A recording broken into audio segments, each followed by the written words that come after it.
மக்களே வணக்கம்.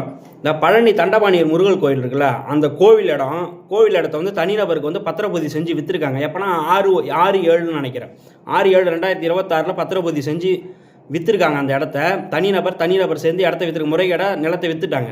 100 கோடி உள்ள இடத்த 2 கோடிக்கு விற்றுருக்காங்க. அந்த பிரச்சனை தான் இப்போ தமிழ்நாட்டில் பெருசாக போயிட்டுருக்கு. சரி, அதை பற்றி பொதுமக்கள் பேசினாலோ யாராச்சும் ஒருத்தர் பேசினாலோ அந்த துறையின் அமைச்சர் இருக்கார்ல, அதான் நம்ம அண்ணா ரமேஷ் அப்படியே கொந்தளிக்கிறாரு. அப்படியே ஏதாச்சும் என்னை பற்றி பேசுனீங்க கண்டிப்பாக வழக்கு தொடுப்பேன். என்ன வழக்கு தொடுப்பீங்க நீங்கள்? உன் துறையில் வந்து ஒரு தவறு நடந்திருக்கு, உங்கள் துறையில் ஒரு தவறு நடந்திருக்கு, அந்த தவறை வந்து சரி பண்ணுவோம் அப்படின்னு வந்து பேசுகிறது ஒரு நியாயம்.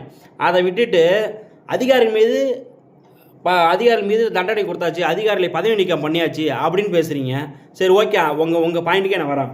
இப்போ முன்னாள் அமைச்சர் அண்ணன் எங்கள் ஏவா வேலு அண்ணன் இருக்கார்ல, அவரை வந்து நீங்கள் விசாரணைக்கு அழைச்சிருக்கீங்க. லஞ்ச ஒழிப்புத்துறை விசாரணைக்கு எதுக்குடான்னு கேட்டால் 2002 கரூரில் போடப்படாத சாலைக்கு பில்லுக்கு கொடுத்துட்டாங்களாம்.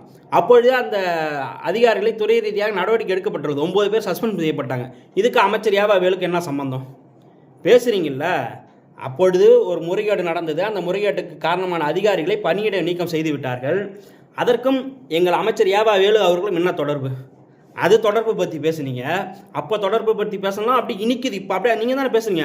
உங்கள் முதலமைச்சர் பேசுகிறாரு சிங்கப்பூர் ஓடிட்டார்னு, எதற்காக அதை பேசினார்? அந்த வழக்குக்கும் அமைச்சர் ஏவா வேலுக்கு சம்மந்தம் இருக்கா?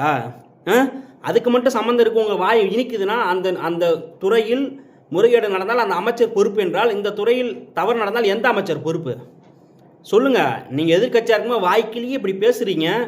உங்கள் மேலே அதிகாரத்தில் இருந்தால் நீங்கள் அதிகாரத்தில் இருக்கும்போது யாராவது கேள்வி கேட்டால் மிரட்டுவீங்களா? ஒரு துறையில் தவறு நடந்தால் அந்த அமைச்சர் பொறுப்பு என்று நீங்கள் சொன்னால், இன்று அந்த பொறுப்பு யாருக்கு சேரும்? அதிகாரிகள் மட்டும்தான் சேருமா?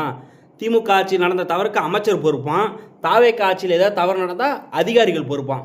என்னடா நியாயம் உங்களே?